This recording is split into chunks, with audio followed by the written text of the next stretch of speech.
Le travail. Vaste question. Un travail, c'est se casser le cul du matin au soir, c'est dépenser la sueur de ton front qui coule tous les matins jusqu'au soir. C'est faire quelque chose que t'aimes. Effectuer des tâches pour gagner des sous. En tout cas, pour moi, le travail, ce n'est pas pour gagner de l'argent. Vous êtes sans travail, vous risquez d'être quelqu'un de pas utile pour la société. Il faut arrêter de penser que le travail, c'est seulement le salariat. Un emploi et un salaire, c'est la seule chose que les travailleurs ont s'ils veulent survivre. On se pose des vraies questions de mais en fait je fais ça pour l'argent, ok, mais est-ce que je pourrais pas faire autrement pour gagner de l'argent? Et donc ça questionne vraiment de c'est quoi le travail quoi. Raisonner le travail. Dans la caravane de Zéro de conduite, Yasmine, documentariste, invite Nadia, ergonome. Ensemble, elles mènent une enquête documentaire dans le quartier de Villejean, à Rennes.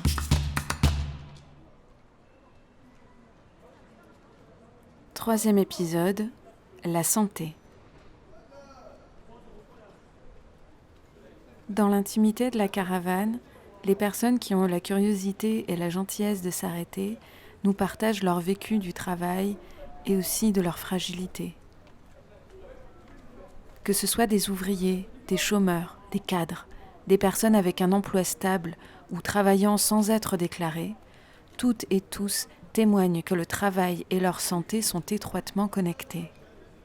Marie-Christine, Ibrahim et Marilyn nous racontent comment le travail peut participer à détruire notre santé comme à la construire.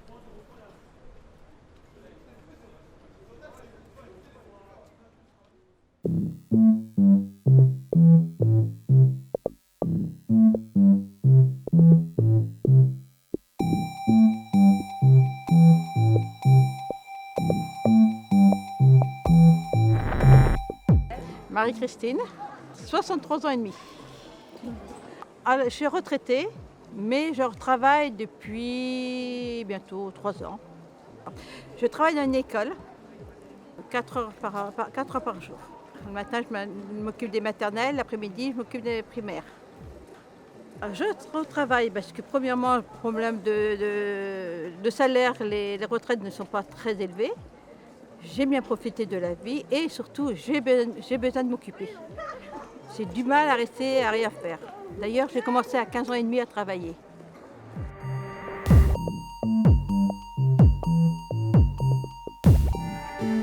Moi, c'est Ibrahim Souri Tunkara. Actuellement, j'ai 35 ans. Je suis guinéen de nationalité. Je suis un diplômé de licence géographie physique environnement de l'Université générale Lansana Conté de Sonfonia. J'ai commencé à travailler à la commune, à l'état civil précisément de la commune de Matoto. J'étais informaticien. Et moi, je suis un réfugié politique.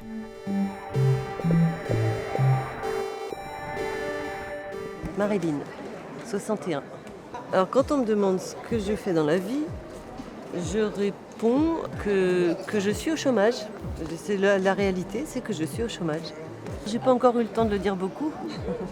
Rien à voir avec l'époque antérieure où je ne travaillais pas et où j'avais tellement de mal à dire que j'avais pas de travail. Il y a 25-30 ans quoi. Maintenant, je le vis très bien. Je suis au chômage.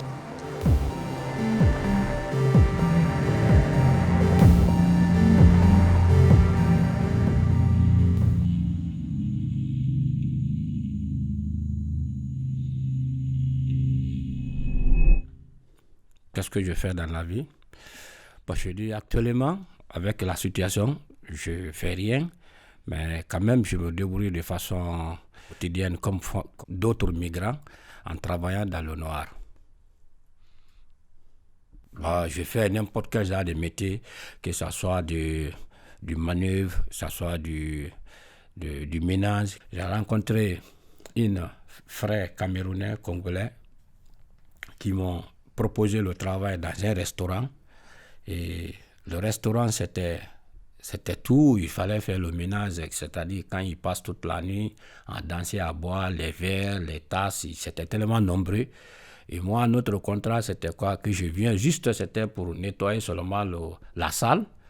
Et puis, c'était combien? C'était 400 € par mois. Mais je travaillais du jeudi, vendredi, samedi, dimanche, les 4 jours.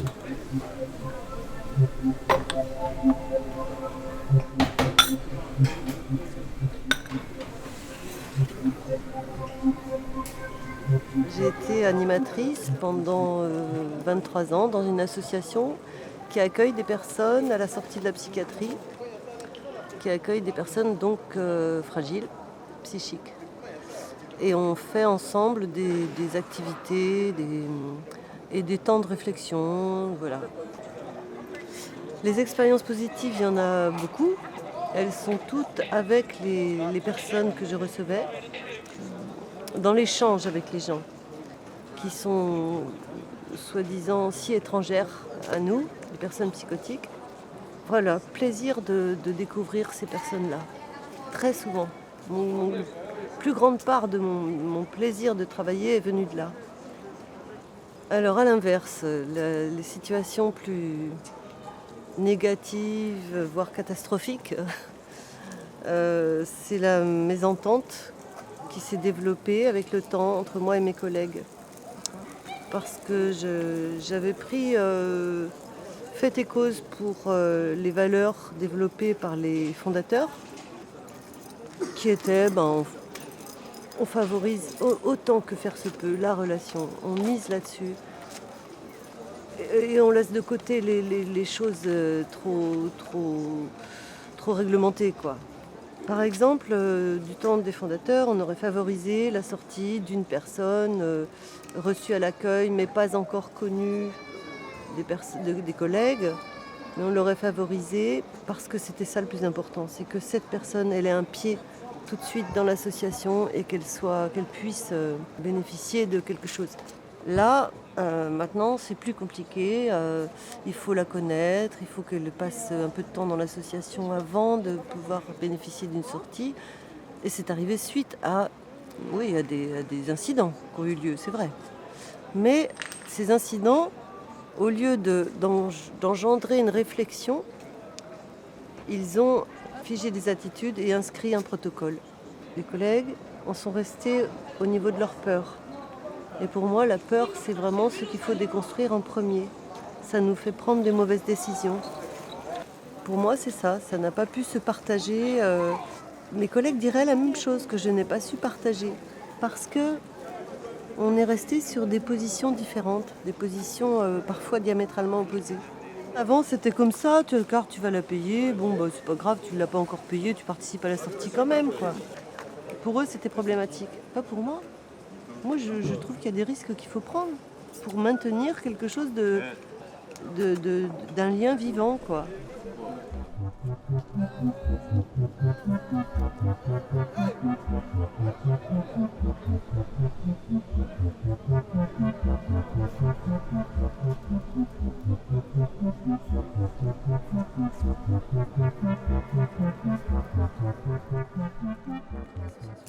Je suis secouriste bénévole.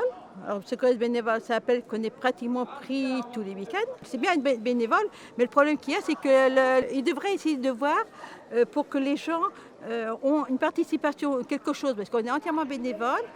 C'est comme l'usure de notre voiture.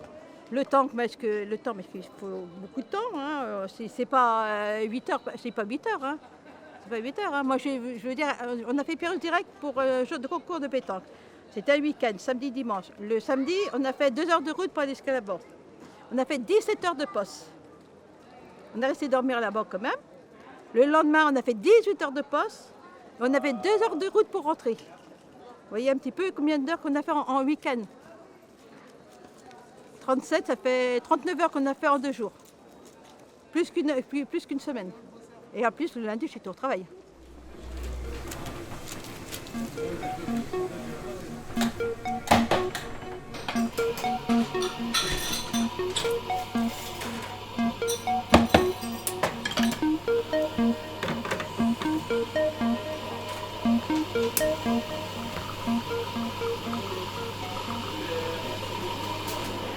Le premier jour qu'on a signé le contrat, c'était juste la salle. Mais lorsque j'ai commencé à travailler, il a commencé à dire non, tu ne peux pas faire la salle, il faut nettoyer la table, il faut faire les verres, il faut nettoyer, il faut laver les verres, tout ça là, il faut aller à la cuisine, tout ça là. Le travail est devenu tellement énorme, je faisais tout, et même le dehors, je nettoyais, c'était devenu tout et tout, et il me donnait seulement 400 € par mois. Et après À la fin du mois, pour donner encore cette somme de 400 euros, il faut attendre, il n'y a pas eu beaucoup de clients pendant tout le mois, et tu m'attends, tiens, 100 euros, les 300 euros, je vais te donner dans tel jour. La semaine ne fait que finir jusqu'à 2 mois. 2 mois encore, il te dit, le mois passé, je ne t'ai pas donné tes 300 euros. Tiens, tes 300 euros, les 400 euros, là, je vais te donner dans une semaine. C'est comme ça qu'on est resté. Je n'ai pas eu mon argent jusqu'à aujourd'hui. Parce que c'est quoi? Il sait que réellement, tu n'as rien. Tu n'as pas été considéré d'abord administrativement par l'État où tu vis. Et lui, il ne va pas te considérer. Il sait que vous vous êtes rencontrés dans le noir. Et quand le monsieur t'engage, c'est avec toi qu'il parle. Il dit, je t'ai engagé, tu ne parles pas, tu ne dis pas ta situation à quelqu'un d'autre. Il y a d'autres qui étaient embauchés également, qui avaient leur titre de séjour. Il y a d'autres aussi qui travaillaient dans le Nord, mais on ne sait pas qui est qui. Vous travaillez ensemble, même si vous faites le même travail, vous n'avez pas le même salaire, vous n'avez pas le même prix, vous ne payez pas ensemble. Et tu n'as pas le droit de l'expliquer ta situation. Parce que quand tu l'expliques, tu ne sais pas qui il est, il peut aller dire au patron, le monsieur là, il parle trop. Et du coup, le patron viendra te dire qu'il va me créer les problèmes. Le jour que la police viendra ici, quand on te demande, tu vas parler comme ça, là, il va te virer automatiquement.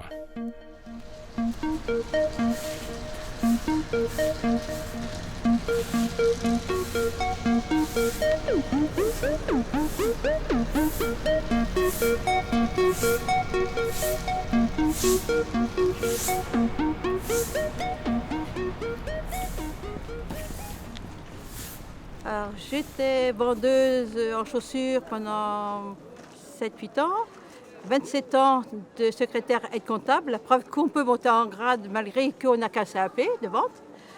Et après, j'ai travaillé, à partir de 51 ans, j'ai travaillé en usine, qui s'occupe des grands calendriers murales et les calendriers des facteurs. Et je portais entre 5 à 7 tonnes de papier par jour. Et j'ai commencé à 51 ans, c'était un travail d'homme normalement. Mais on ne trouvait pas d'homme pour faire le travail. Je n'ai pas travaillé, je portais des trucs lourds. D'ailleurs, malgré que j'étais une femme, on avait le droit de porter un certain kilos de poids. Quand on faisait les paquets, c'était 15 kilos pour les femmes et 25 pour les hommes. Moi, je portais très souvent plus que mon poids, que j'avais le droit. Parce que j'arrivais à le faire et puis ça ne me gênait pas du tout. On avait un certain nombre à faire. Le calendrier des facteurs, on a 6 000 à l'heure.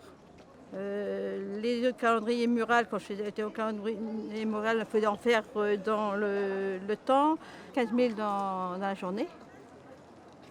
Et on avait quand même des horaires, les 2-8, c'est-à-dire 5 h le matin. On avait 5 h le matin jusqu'à 13h30, avec 10 petites minutes de pause, qui n'étaient pas payées, ou 13h30, 22h, avec 10 petites minutes aussi de pause. Et j'ai tenu pendant 9 ans, pratiquement. Parce que les collègues, je rencontrais des collègues, on discutait, je voyais du monde certains soirs où finalement notre employeur n'était pas là. Malgré qu'on n'ait que 10 minutes de pause, des fois ça nous arrivait se jeter de l'eau avec les pistolets à eau. On ne dit pas le contraire, on a fait quelques petits trucs comme ça, mais le travail était fait. Le travail était fait quand même, hein. On avait notre quota à faire, le quota était fait. Si on avait pris vraiment de l'avance, voilà. Et puis l'ambiance qui est très très bien, l'ambiance, on était bien ensemble, l'ambiance est très très bien.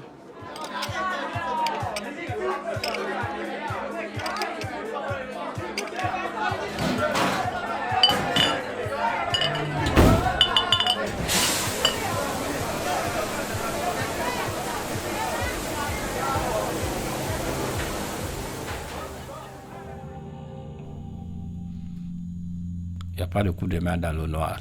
Chacun fait son job. Mais c'est très difficile de travailler dans le noir parce que l'humiliation que tu connais, c'est ça que les patrons te donnent.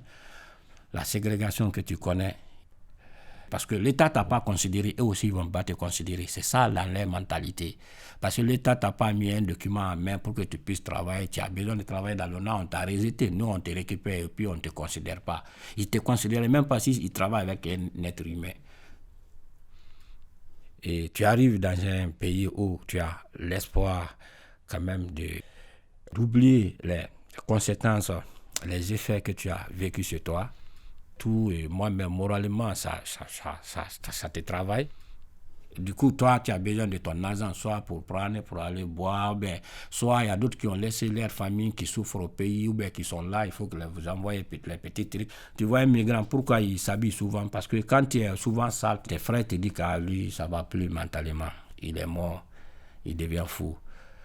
Tu vois, c'est pour cela les frères africains, ils aiment quand tu as l'argent, que tu sois propre, tu achètes les habits. Parce que même si dans ta tête, ça ne va pas, il faut acheter des nouveaux habits, des nouveaux soucis portés, qu'on voit que réellement que ça va. C'est comme ça. C'est pour cela que vous voyez beaucoup de frères noirs qui travaillent dans le nord, après ils achètent les habits, même si ça ne va pas mentalement, mais il ne veut pas avec ses frères qu'ils s'approchent, qu'eux aussi le torturent de plus, pour lui dire qu'à lui, il est devenu fou. Alors que tout le monde est fou déjà, parce que ça ne va pas dans notre tête. Tu vois, c'est ce qui nous fatigue, c'est ce qui nous tue à petit feu en France. Si tu n'es pas soulard, tu deviens soulard, tu deviens drogué, tu deviens fumé, parce qu'il y a un problème qui est là, qui t'a fait quitter chez toi, et il y a un autre problème qui est là aussi, administrativement, qui te fatigue, et là, ça devient une dépression. Je suis en train de me transformer d'une personne où je m'en fiche maintenant de tout, même la loi, l'État, tout ça là, et tellement qu'ils m'ont torturé mentalement, c'est moi ici en train de tout foutre à l'air, tout est parti à l'air, tu vois.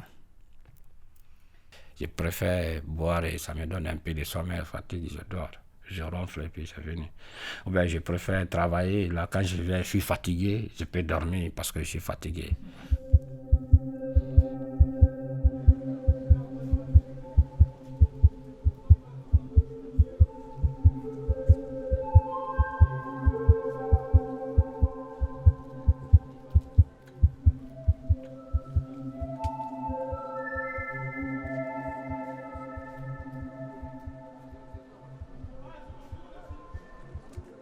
Tout ça a abouti à des années de conflits. J'ai tenu comme je pouvais, aussi longtemps que je pouvais. J'ai été en opposition radicale, enfin pas au départ, hein, mais avec la directrice qui avait pris la suite du directeur fondateur. Elle m'a vraiment pas bien traitée. Et puis on a même parlé de harcèlement.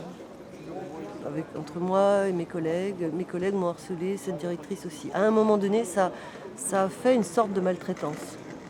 J'ai commencé à développer des problèmes physiques, cutanés, des eczémas, des arrêts de travail et des insomnies. Je dormais bien et puis là maintenant, depuis je dors plus bien. Il y a quelque chose qui a été profondément dérangé dans ce que j'avais réussi à construire en moi comme base. Comme une base assez solide et assez sereine, parce qu'il faut avoir cette base calme et apaisée en soi pour accueillir la psychose. Ce qui aurait été important, c'est que mes collègues le reconnaissent. Et à un moment donné, comme ça a pété un bon coup, elles ont reconnu, elles ont entendu quelque chose. Je me dis, mais merde, fallait après tant d'années. Mais moi, l'analyse des pratiques, elle a pointé ça justement, que j'étais le bouc émissaire, et ça m'a effondrée. Au lieu de me dire « Ah, enfin, quelque chose !» Eh ben non, ça m'a effondrée. C'est curieux. Je l'ai pas supporté en fait, que ce soit dit dans le groupe, ça m'a... C'était dur, très dur. Et encore une fois, mes collègues ne sont pas des personnes si mauvaises que ça. Ils sont comme la plupart des gens. Ils bâtissent à partir de leur peur, ils bâtissent des défenses. Et à partir de ces défenses, eh ben, ils vont faire du mal sans s'en rendre compte, quoi. Ils détruisent sans s'en rendre compte. Mais c'est ce qui se fait partout. Je suis mieux maintenant chez moi qu'à me coltiner tous les jours des gens avec qui je ne pouvais pas m'entendre. Je suis au chômage depuis septembre. Le confinement n'est pas pour rien dans cette réflexion qui m'a fait... À un moment donné, j'ai abouti à une évidence. Je ne peux pas supporter l'idée de refaire encore une rentrée, de repartir. C'était pas possible.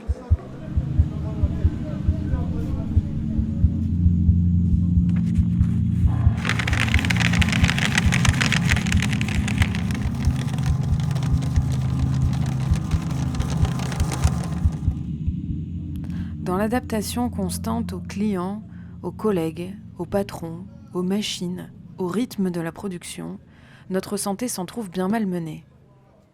La santé serait-elle un capital à protéger du travail ?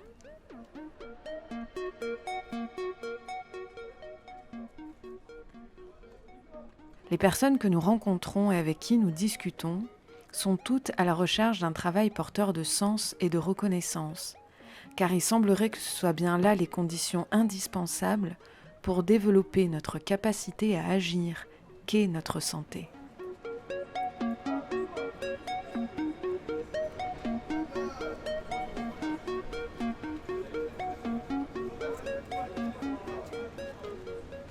Des fois, j'étais pas contente. Je me suis des fois disputée avec mes chefs, il n'y a pas de problème.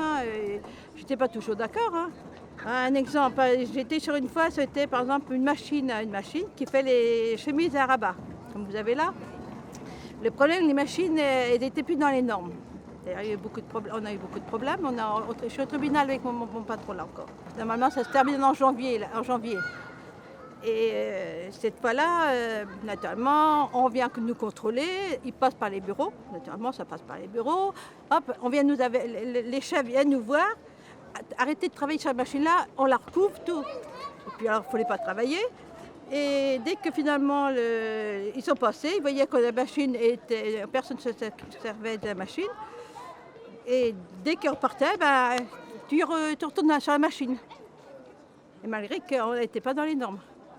D'ailleurs, il y a une personne, il y a la troisième année avant que je parte de là-bas, il y en a un gars qui s'est coupé deux doigts. Il y en a un autre qui a fait chez l'électricité. La machine d'ailleurs que j'étais le matin, lui l'après-midi il y était, il n'a même pas travaillé 10 minutes, il a fait chez l'électricité, il a été à l'hôpital d'ailleurs.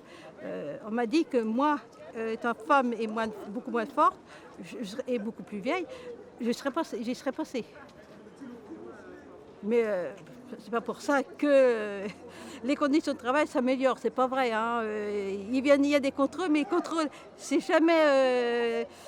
On ne vient pas directement dans l'usine, on va voir les bureaux et on nous avertit, vous arrêtez de travailler, ce qui n'est pas logique. On devrait avoir la médecine du travail ou l'inspection du travail devrait rentrer directement dans l'usine sans avertir qu'ils viennent déjà. Ce serait très important. Parce qu'ils sont avertis, les patrons sont avertis qu'ils viennent.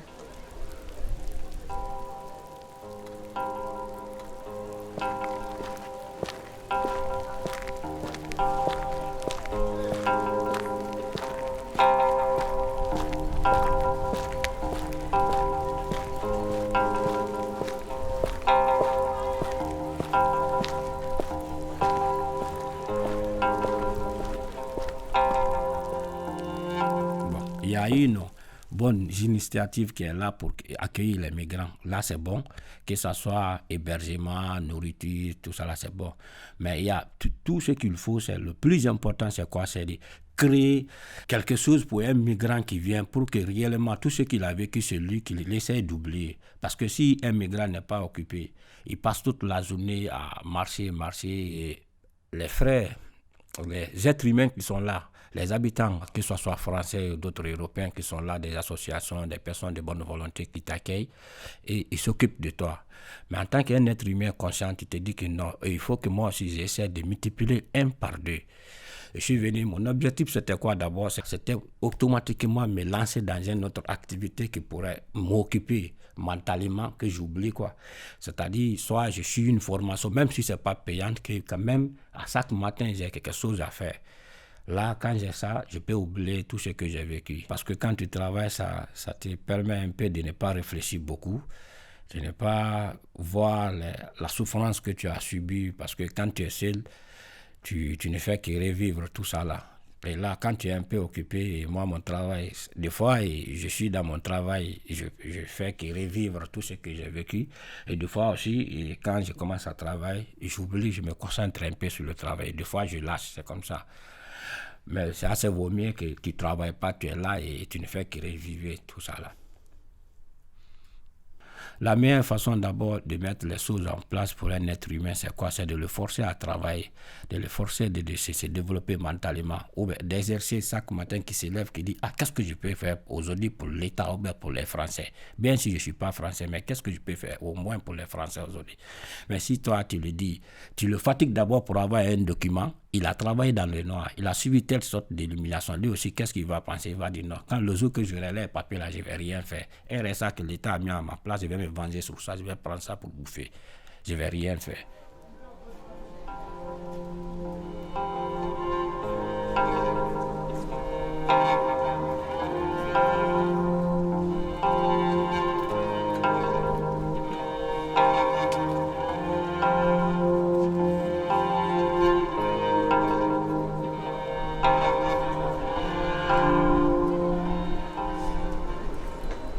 Oui, il y a le soulagement. Il y a le soulagement de ne plus être confronté à quelque chose de trop dur, qui m'a épuisée. Je suis épuisée. Je suis fatiguée. J'ai encore de l'énergie, hein. Mais pas pour aller appliquer des choses avec lesquelles je suis pas d'accord, quoi. Ça me... Je fais partie des gens comme moi qui ont un passé un peu très accidenté, ont besoin de fréquenter des milieux où ils vont sentir qu'il y a vraiment du commun, quoi, vraiment des choses en commun, qu'on a accompli un peu le même parcours de réflexion et qu'on se retrouve sur des essentiels, quoi.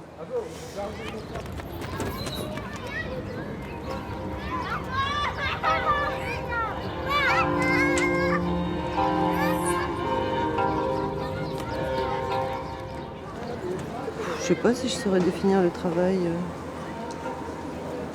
Bonheur, bonheur parce que moi il faut que ça bouge. Rencontre des gens, naturellement salaire, qui est important quand même. À l'heure actuelle, sans salaire, on ne fait rien. Je veux dire d'autres. Responsabilité surtout aussi. Très important, responsabilité quand on travaille. Que si on fait du travail, mais on va travailler, on fait n'importe quoi, je ne vois pas l'intérêt. Il faut être responsable, être à l'heure et bien s'occuper du travail.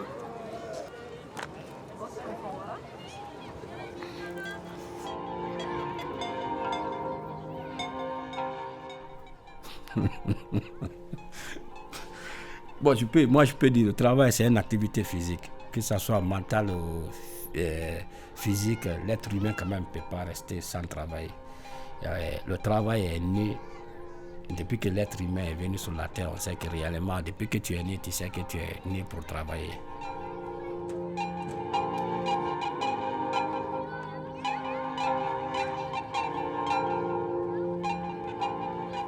Ce serait œuvrer au commun dans l'idéal, œuvrer à quelque chose de commun. Mais alors récemment, j'ai lu une phrase de Théodore Monod qui disait l'utopie n'est pas irréalisable, elle est irréalisée. C'est pas pareil. Voilà, ça me fait du bien.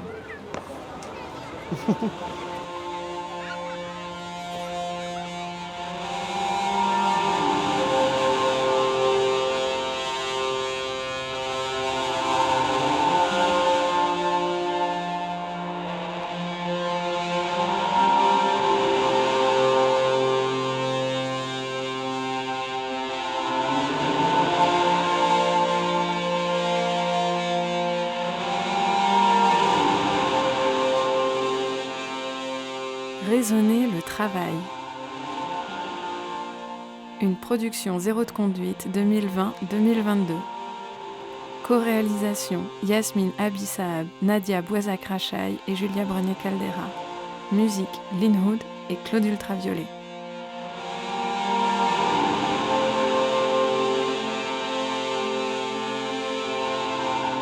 Un très grand merci à Marie-Christine, Ibrahim et Marilyn, ainsi que toutes celles et ceux qui ont pris le temps d'échanger avec nous et qui nous ont accordé leur confiance. Nous remercions également les stagiaires du dispositif Parcours Plus de l'association Prisme, qui nous ont accompagnés sur le tournage et dans nos réflexions. Un très grand merci à nos partenaires et les acteurs du quartier pour leur soutien matériel et financier. Cet épisode sur la santé se referme et nous vous invitons à un prochain épisode sur le temps.